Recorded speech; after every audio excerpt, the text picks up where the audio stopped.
SCP-250. Clasificación del objeto. Euclid.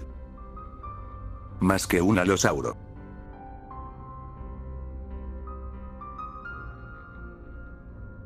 Procedimientos especiales de contención.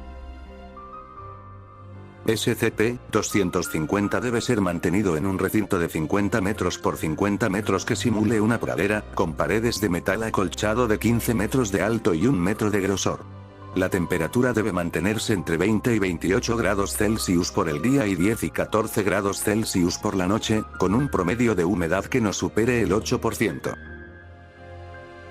Esto sirve con el doble propósito de que el comportamiento de SCP-250 permanezca predecible, y para mantener la integridad física de sus componentes. La vegetación dentro del recinto debe mantenerse semanalmente, véase el documento 250, MB48 para más detalles.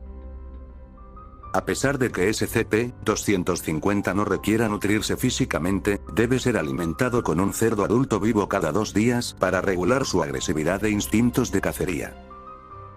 Los restos de su comida deben ser removidos de su recinto en no menos de 1 hora después del comienzo de su período de inactividad. Incluye limpiar todos los restos biológicos y los escombros de los componentes físicos del cuerpo de SCP-250 con aire comprimido y escobas. En ningún momento durante la limpieza se deben remover piezas de SCP-250 a más de 1 metro de él, esto causa la interrupción de su inactividad. Su inactividad acaba a los 5 minutos del amanecer. El acceso a la contención de SCP-250 durante su actividad está prohibido.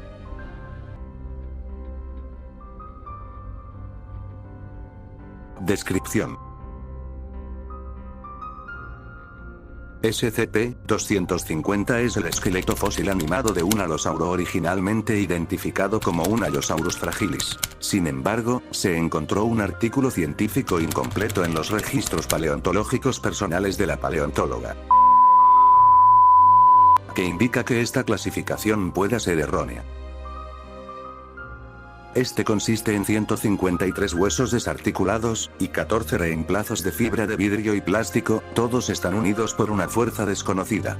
El estudio de esta fuerza está obstaculizado por la agresividad de SCP-250, la cual ha sido evaluada por los paleozoologistas de la Fundación, que eso está teóricamente dentro de la actitud de un alosauro. SCP-250 emula lo que parecen ser las actividades diarias de un alosauro vivo. Deambula por su recinto en el día, entra en estado de inactividad por la noche, e intentará matar y devorar lo que sea que perciba como una presa adecuada, incluyendo humanos. Su carencia de órganos no parece afectar su comportamiento, excepto que los restos de cualquier presa que consuma caerán inevitablemente a través de los huecos de su cráneo, cuello y caja torácica, y pasado ese punto los ignorará. SCP-250 fue descubierto en una excavación al estar su esqueleto completo al 80% en 1900. Los archivos de la excavación no incluyen reportes de anomalías. En 1900 fue transferido al Museo de donde fue ensamblado, montado y puesto en exhibición. En la noche del 2000. SCP-250 detuvo y mató un intruso del museo. Sin embargo, los daños a los restos del intruso eran tantos que la identificación forense era impráctica. Se demostró que los restos eran de la paleontóloga, cuya oficina en el museo estaba extensamente destrozada y no se le había visto desde entonces. El personal de la fundación que estaba dentro del personal del museo reportaron el incidente. Y SCP-250 fue tomado bajo custodia.